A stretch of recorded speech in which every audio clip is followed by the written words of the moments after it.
છે સાઉથમાં ભાજપની એન્ટ્રી અઘરો વિષય છે, પરંતુ જે ટીવી કે ફિલ્મ સ્ટાર વિજયની જે અંડરડોગ સાબિત થયું તમે અભ્યાસ કરશો ને તો એનો કોઈ પણ પક્ષ હોય, ડીએમકે હોય, એઆઈડીએમકે હોય, કોંગ્રેસ હોય કે ભાજપ હોય, ખુલ્લા મને સપોર્ટ નથી કર્યો. અંદર ખાને જે કંઈ ચાલતું હોય અને ચૂંટણીમાં એનો મુદ્દો જ નહોતો ઉઠાવ્યો. શુવેન્દુ અધિકારી પાછળ છે અત્યારની જે ગણતરી છે તે. અને જો દીદી એ એવી વ્યક્તિ છે કે જેણે એક સમયે ઇન્દિરા ગાંધી ના વખતે એમ્બેસેડર ચાલતી હતી ને રોડ વચ્ચે સુઈ ગયા હતા. એટલે જે સડકની રાજનીતિ હોય તો એમાં દીદીનો કોઈ જોટો જડે એમ નથી.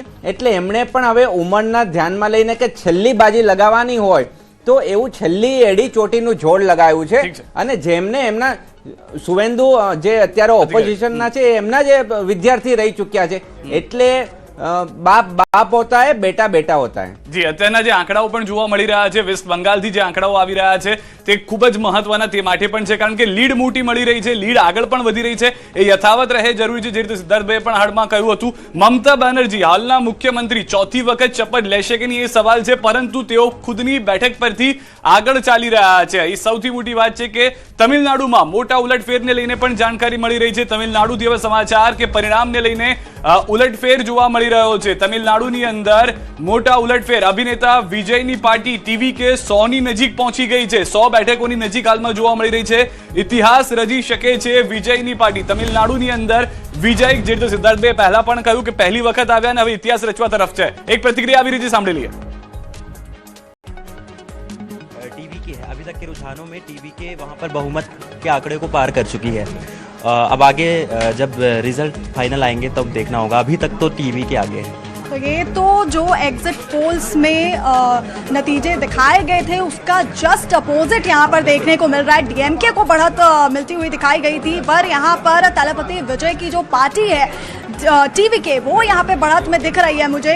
और क्या रीज़न हो सकते हैं कि टीवी के यहाँ पर बढ़त बनाती हुई नजर आ रही है. बिल्कुल किसी ने इमेजिन नहीं किया था. हालांकि नो डाउट पॉपुलर काफ़ी हैं, लेकिन जो एग्जिट पोल थे वो कुछ और कह रहे थे, लेकिन एग्जिट पोल में जो रुझान सामने आ रहे हैं वो कुछ और बयां कर रहे हैं. अभी अब अगर हम कंपेयर करेंगे तो बंगाल में भी काफ़ी चीज़ें अनप्रेडिक्टेबल है, तो यहाँ पे भी जैसे विजय उसकी पार्टी आगे जा रही है तो बहुत सारे तस्वीरें अभी बदल सकती हैं. हाँ, बदल सकती है, बट अभी वो आगे चल रहे हैं तो मुझे ऐसा लगता है कि काफ़ी यूथ भी है, वो भी बहुत अवेयर हो रहे हैं इलेक्शंस के लिए, तो उनका भी काफ़ी क्रेज़ है विजय को लेकर के. तो मुझे लगता है कि यही रीज़न है कि उनकी पार्टी अभी आगे चल रही है. काफ़ी उन्होंने बढ़ चढ़ के अपना कैंपेन ये सब चीज़ें भी किया है उन्होंने. તો હાલમાં વિજય જે છે તે ખુદની બેઠકથી પણ આગળ ચાલી રહ્યા હોવાની વાત છે. તેમના સમર્થનમાં જેટલા પણ ઉમેદવારોને ઉતારવામાં આવ્યા હતા તેઓ તમામ સમર્થકો પોતાના પ્રયાસ સાથે વિજય તરફ જઈ રહ્યા છે. વિજય કે જેઓ પોતાની પાર્ટીને આ વખતે મેદાનમાં લઈને આવ્યા, પ્રયાસ હતા કે એક બદલાવ લાવવામાં આવે તમિલનાડુમાં. અમારી સાથે મુખ્ય પ્રવક્તા ખુદ ભાજપમાંથી અનિલભાઈ પણ જોડાઈ ગયા છે. અનિલભાઈ, એક મોટી વાત જે પશ્ચિમ બંગાળથી અત્યારે જોવા મળી રહી છે, આની પહેલા ઘનશ્યામભાઈ સાથે પણ એ જ વાત કરતા હતા કે જૂના જે પરિણામો આવ્યા કદાચ થોડા સારા ના રહ્યા હતા પશ્ચિમ બંગાળના, પરંતુ ભાજપ એમાંથી શીખ્યું ને આ વખતે તેને રેપ્લિકેટ કરવામાં આવ્યા. એ બદલાવના આંકડાઓ અત્યારના વેસ્ટ બંગાળની અંદર જોવા મળી રહ્યા છે ભાજપ માટે. અનિલભાઈ, ચોક્કસ આ વખતની જે ચૂંટણી છે એ ભયમુક્ત ચૂંટણી થઈ છે અને ગઈ વખતે 2021માં પણ આ જ પ્રકારના પરિણામો આવે એ પ્રકારની સ્થિતિ હતી. પરંતુ જે રીતે મમતા બેનર્જીના નેતૃત્વમાં ટીએમસીનું ગુંડારાજ હતું, એ ગુંડારાજના કારણે જેન્યુન મતદારો જે ઈવીએમમાં મત આપવા જવાનું હોય એ જઈ શકતા જ નથી. અને કદાચ આપને ખ્યાલ બી હશે કે આ એ જ વેસ્ટ બંગાળ છે કે ગઈ વખતે લગભગ 58 લોકોના મૃત્યુ થયા હતા.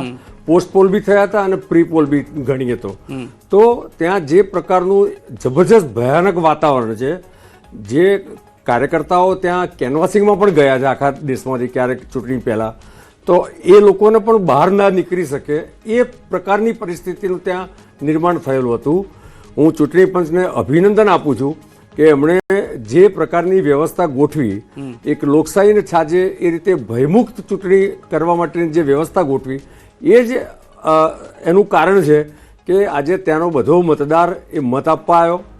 ચૂંટણી પંચને બીજા એક અભિનંદન આપું છું કે એસઆઈઆર એકદમ શુદ્ધિકરણ જે રીતે મતદાર યાદીનું થયું અને જેને કહેવાય કે પ્રમાણિક પ્રયત્ન કર્યો. છેલ્લે સુપ્રીમ કોર્ટની ગાઈડલાઇનમાં ત્યાં આગળ જ્યુડિશિયરીના લોકોને પણ ડિપ્લોય કર્યા દરેક જગ્યાએ, અને રોહિંગ્યા, ગેરકાયદેસર મતદાર, ડુપ્લિકેટ મતદાર, ડેથવાળા મતદાર, શિફ્ટેડ મતદાર, આ જે રીતે ત્યાં આગળ ઓછા થયા. એટલે ટીએમસીના જે નેટવર્ક હતું, ભયાનક નેટવર્ક હતું, અને જે ગુંડારાજના કારણે જે મત પહેલા પડી જતા હતા, જે ગેરકાયદેસર મત હતા, એટલે કે વાસ્તવમાં જે મત નતા, એવા મત સવારે 9:30-10 પહેલા ત્યાં આગળ પડી જતા હતા. પછી એ મૃત્યુ પામેલ હોય, શિફ્ટેડ હોય કે ડુપ્લિકેટ વાળો હોય, અને એ જ મમતાની જીતનું કારણ હતું.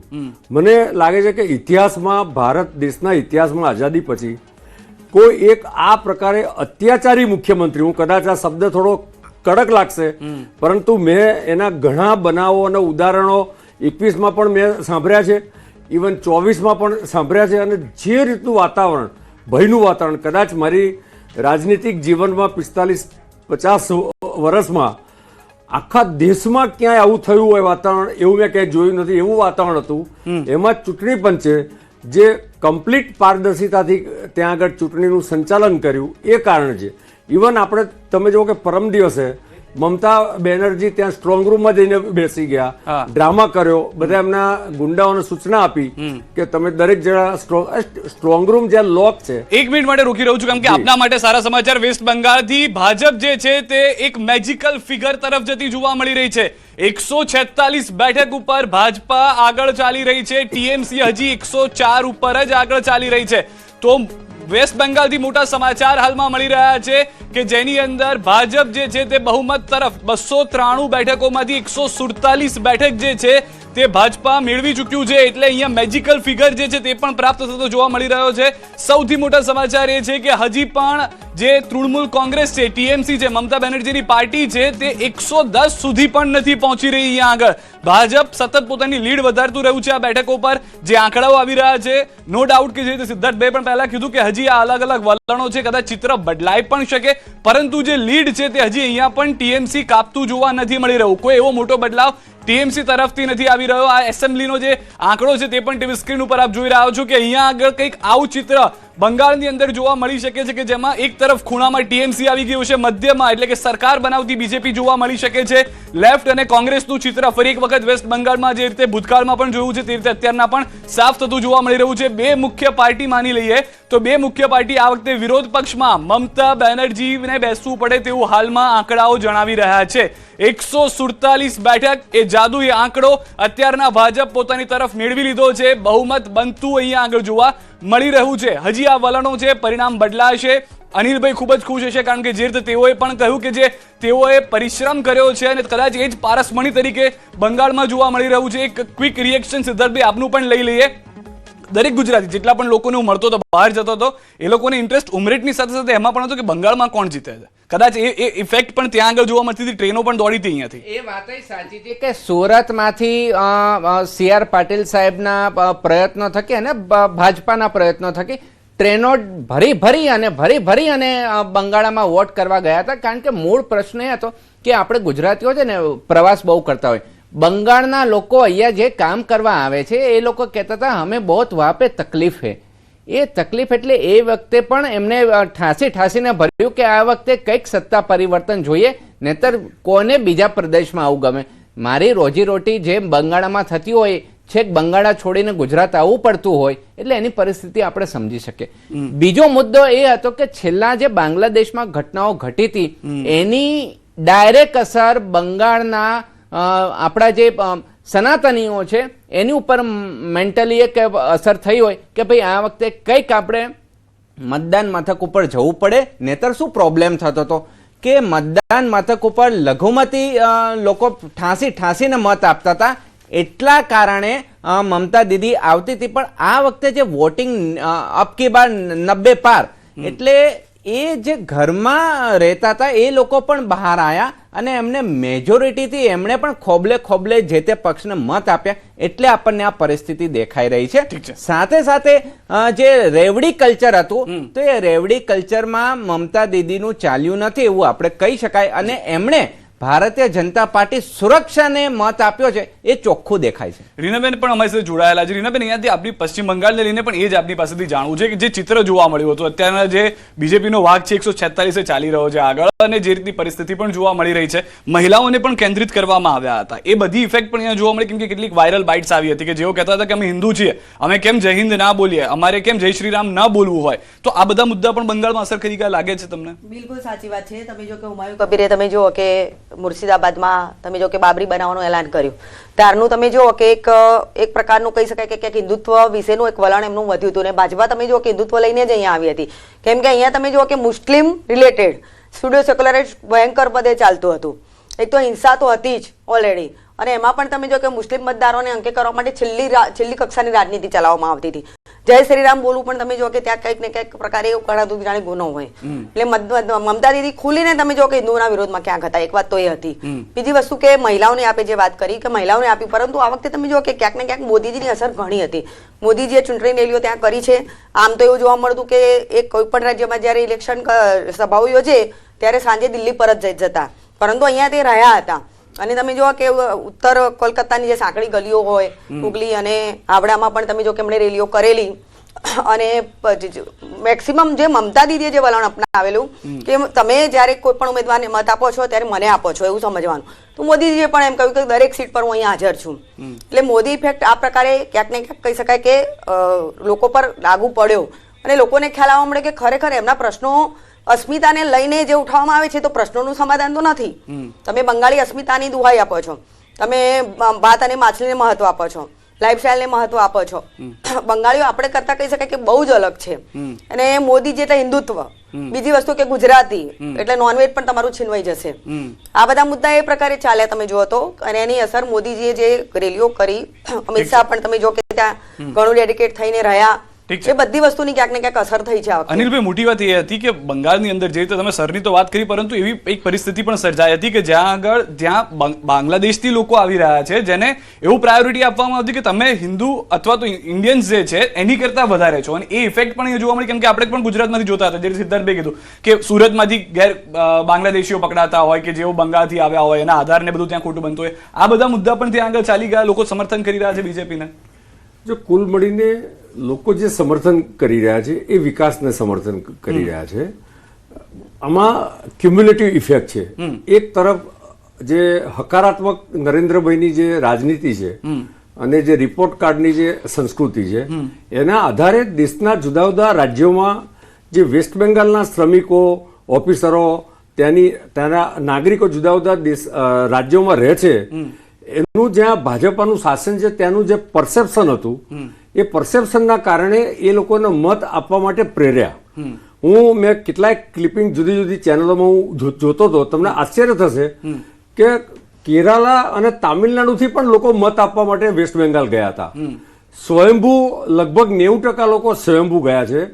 અને બીજું એક પણ હતું કે કદાચ એ લોકોને એમ હતું કે ભાઈ અમે એકવાર મત આપીએ તો અમારું નામ યાદીમાં રહે, નીકળી ના જાય. આ પણ કદાચ સબકોન્શિયસ કારણ હોય. પરંતુ કુલ મળીને આખા દેશમાંથી હજારો લોકો મત આપવા ગયા હતા, સ્વયં ગયા હતા, સ્વેચ્છાએ ગયા હતા, અને પહેલી જ વખત. એક મિનિટ માટે રોકી રહ્યો છું. ઉમરેઠથી મોટા સમાચાર આવી રહ્યા છે. ઉમરેઠની અંદર વિધાનસભાની પેટા ચૂંટણીની મત ગણતરીમાં ભાજપના ઉમેદવાર જે છે તે હજી પણ લીડ સાથે આગળ ચાલી રહ્યા છે. એમની લીડ થોડી ઓછી થઈ છે, જે 12,000 હતી તે ઘટીને 7,142 પર થઈ છે, પરંતુ હજી પણ ભાજપ ઉમેદવાર આગળ ચાલી રહ્યા છે. અહીંયા મતદાન ઓછું થયું હતું, જેથી લીડ પણ ઓછી હોય એ સ્વાભાવિક રીતે જોવા મળી શકે છે. કોંગ્રેસ અને ભાજપ વચ્ચે સીધો જંગ હતો, પરંતુ હર્ષદ પરમાર પોતાના પિતાની જે લેગેસી છે અથવા તો તેઓએ જે કાર્ય કર્યા છે તેને આગળ ધપાવવાના પ્રયાસ જે છે તે અહીંયા આગળ જોવા મળી રહ્યા છે. ઉમરેઠથી કોંગ્રેસના ભૃગુરાજસિંહ પાછળ ચાલી રહ્યા છે. જે હર્ષદ પરમાર પહેલી વખત ચૂંટણી લડવા આવ્યા છે તે જીતતા આગળ જોવા મળી રહ્યા છે. અને બે આપની વાત પર પૂરી કરશું. ઉમરેઠથી પણ સારા સમાચાર. ઉમરેઠથી તો 100% સીટ અમે જીતવાના જ છીએ. ગુજરાતના પણ જે રીતના સ્થાનિક સ્વરાજ્યની સંસ્થાઓમાં પરિણામ આવ્યા છે એ જ મોટું ઇન્ડિકેશન છે કે ગુજરાતની જનતા આજે 30 વર્ષ પછી પણ એ ભારતીય જનતા પાર્ટીના શાસનને ઈચ્છે છે. વાત મૂળ વેસ્ટ બેંગાલની કરીએ તો વેસ્ટ બેંગાલમાં જે રીતે તોડબાજી, ટોળારાજ અને મમતા દીદીનું કુશાસન, જે મમતાએ 2011માં એક નવી છાપ ઊભી કરીને સત્તા પ્રાપ્ત કરી હતી, એ મમતાએ ધીમે ધીમે ક્રમશઃ એનું નૈતિક અધોપતન થતું ગયું. અને આ આખી ચૂંટણી તમે જુઓ ને, એક જ વાક્યમાં જો તમે વિચારો તો ભય વર્સિસ ભરોસા, એટલે ભરોસાનો આમાં વિજય છે. અને જે હું વાત કરતો હતો કે આખા દેશમાંથી અનેક લોકો વેસ્ટ બેંગાલમાં મત આપવા ગયા, અને આપણે આશ્ચર્ય થશે કે પહેલી વખત મત આપવા વાળા લોકો ખુલીને બોલતા હતા કે અમે પરિવર્તન ઈચ્છીએ છીએ. અમારી લાગણી આ છે, કારણ કે એમના પરિવારના લોકો જે ત્યાં રહેતા હતા એમણે જે સહન કર્યું છે.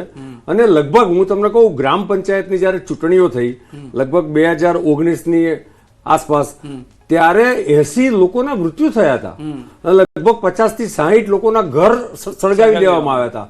એટલે બોમ્બ નાખવા, પેલી બાઇક લઈને ફરવું, ધમકાવા. મતદાન વખતે પણ માથાકૂટ થઈ ને, ત્યારે પણ ભાજપના કાર્યકર્તાઓને મારવામાં આવ્યા હતા. મતદાનના દિવસે આ તો ચૂંટણી પંચે આટલી વ્યવસ્થાઓ ગોઠવી હતી, તો પણ મતદાનના દિવસે બાઇક લઈને જવું, 5-10 લોકો જાય ગોળ ગોળ, જેમ પેલી ફિલ્મોમાં બતાવે. એટલે મને એવું લાગે છે કે ફિલ્મોમાં જે લોકો આ પ્રકારની બિન લોકશાહી પ્રમાણેની પદ્ધતિ બતાવતા હતા ફિલ્મોમાં, એ બધી જ વસ્તુ ત્યાંથી ઉઠાવી હોય ડાયરેક્ટરો, એવું મને લાગે છે. પરંતુ અલ્ટિમેટલી પ્રજા જો હવે જાગૃત થઈ ગઈ છે, ક્રમશઃ દેશના લોકોનું શિક્ષણ વધતું જાય છે.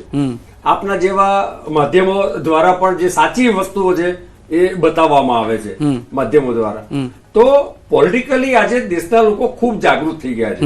અને નરેન્દ્રભાઈનું જે 2047નું વિઝન છે, એ વિઝનના કારણે યુવાનોનું એસ્પિરેશન, જો આપણે એમ કહીએ છીએ કે 65% વસ્તી યુવાનોની છે 35 વર્ષથી નાના, તો સ્વાભાવિક છે કે એમનું એસ્પિરેશન છે. બીજી તરફ તમે જુઓ કે ઇન્ડી ગઠબંધન, વાસ્તવમાં તો હવે ઇન્ડી ગઠબંધન રહ્યું જ નથી, કારણ કે આ કોંગ્રેસ અને ઇન્ડી ગઠબંધનના ભાગ ક્યારેક નિકાહ અને ક્યારેક તલાક. દિલ્હીમાં નિકાહ, વેસ્ટ બેંગલમાં તલાક, પાછું કેરાલામાં તલાક, તામિલનાડુમાં તલાક. તો એ ગઠબંધન વાસ્તવમાં તો છે જ નહીં, સગવડિયો ધર્મ છે. હા, સગવડિયો ધર્મ છે. મને એવું લાગે છે કે આ ચૂંટણી, જે 5 રાજ્યોની ચૂંટણીના પરિણામ, એ લાંબા ગાળે જબરજસ્ત ઇન્ડિકેશન આપે છે. એક ઇન્ડિકેશન જે મને દેખાય છે, એમાં ઇન્ડી ગઠબંધન ટોટલી વિખરાઈ જશે. નંબર 1. એક મિનિટ, આપના માટે આ વેસ્ટ બેંગાલથી સારા સમાચાર આવી રહ્યા છે. 148 બેઠક પર હવે ભાજપ આગળ ચાલી રહ્યું છે. ટીએમસીએ પ્રયાસ કર્યા છે 110 થી વધારે આંકડા લાવવાનો, અને તે પ્રમાણે 112 બેઠકો પર ટીએમસી પણ હવે આગળ ચાલી રહ્યું છે. 293 બેઠકમાંથી 265 બેઠકોના વલણ જે છે તે અત્યાર સુધીમાં આવ્યા છે. કોંગ્રેસ કરતા હજી પણ લેફ્ટ આગળ છે. અહીંયા આગળ ચિત્ર આખું અલગ જોવા મળી રહ્યું છે, પરંતુ બીજેપી સરકાર બનાવશે તેવું હાલમાં જોવા મળી રહ્યું છે. જે અત્યારના પ્રાથમિક વલણો છે તે પ્રમાણે બીજેપી સરકાર જોવા મળશે.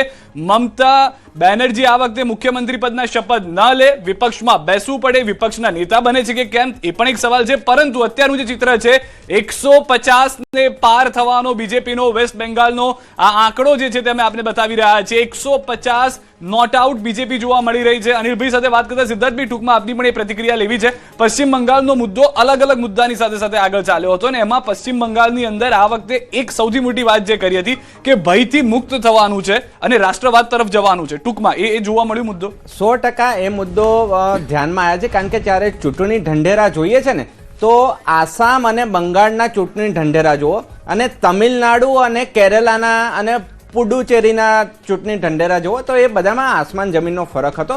બંગાળનો જે ચૂંટણી ઢંઢેરો હતો એ મોરલેસ ભયમુક્ત વાતાવરણ ઊભું કરવાનું હતું, અને જે તમિલનાડુનું હતું તો ઇન્ડસ્ટ્રીયલ વેલફેર કરવાનું હતું. એટલે બંનેના ચૂંટણી ઢંઢેરામાંથી જ આપણને અંદાજો આવી જતો હતો કે આ વખતનું બંગાળા અને આસામનું વલણ ક્યાંક ને ક્યાંક જે ઘૂસણખોરીઓ છે, જે ડેમોગ્રાફી ચેન્જ થઈ રહી છે, એને કંટ્રોલ કરવા માટેનું ઓપનલી સ્ટેટમેન્ટ બધા પક્ષોએ આપ્યું હતું. અને ભાજપ હંમેશા રાષ્ટ્રવાદને મુદ્દો રાખીને જ આગળ આવતું હોય છે. અને જનમાનસમાં પણ એવું રહ્યું કે જે રીતે જો આપણે લઘુમતીમાં આવી જશું અથવા તો લઘુમતીવાળા આપણને સુપરસીડ કરશે, તો આપણું જે એક સમયનું સોનાર બાંગ્લા હતું એની અસ્મિતા ખોવાઈ ગઈ હતી. તો ફરી પાછું એ જે સોનાર બાંગ્લા અને બંગાળા તો રાજકારણ, ભારતીય રાજકારણનું કેન્દ્ર બિંદુ કહેવાતું હતું, અને વિદ્વાનો એ ધરતી ઉપરથી આવતા હતા. તો છેલ્લા 15-20 વર્ષમાં એને જે ઘસારો પડ્યો હતો, તો ક્યાંક ને ક્યાંક એ સોનાર બાંગ્લાની અસ્મિતા જીવતું કરવામાં મોદી સાહેબ સફળ રહ્યા છે. વધુ એક મહત્વના સમાચાર, જનતાના તો પરિણામ આવી રહ્યા છે, પરંતુ વિદ્યાર્થીઓના પરિણામને લઈને સમાચાર મળી રહ્યા છે. ધોરણ 12 નું પરિણામ જાહેર થઈ ગયું છે. ધોરણ 12 સાયન્સ અને સામાન્ય પ્રવાહનું પરિણામ, 12 સાયન્સનું પરિણામ 84.33% આવ્યું છે. જે સામાન્ય પ્રવાહનું પરિણામ છે તે 92.71% પરિણામ આવ્યું છે, કે જે પશ્ચિમ બંગાળમાં મતદાન થયું હતું તેટલું જ પરિણામ સામાન્ય પ્રવાહ ધોરણ 12 નું 92.71% જોવા મળી રહ્યું છે. સાયન્સનું પરિણામ પણ ઓવરઓલ આપ જુઓ તો સારું છે. 12મા ધોરણના વિદ્યાર્થીઓ 84.33% પરિણામ હાલમાં જોવા મળી રહ્યું છે. એક તરફ જનતા પોતાનું પરિણામ આપી રહ્યું છે અલગ અલગ રાજ્યની અંદર, બીજી તરફ જે છે તે વિદ્યાર્થીઓના પરિણામના આંકડાઓ પણ ખૂબ જ ગુજરાતની અંદર સરાહનીય અત્યારના જોવા મળી રહ્યા છે. તો મહત્વના સમાચાર પશ્ચિમ બંગાળથી હવે મળી રહ્યા છે. પશ્ચિમ બંગાળમાં જે આંકડો છે તે 150નો ભાજપ હાંસલ કરી ચૂક્યું, કારણ કે જે રીતના આગળ વધી રહ્યું છે 149 બેઠક પર ભાજપ આગળ જોવા મળી રહ્યું છે.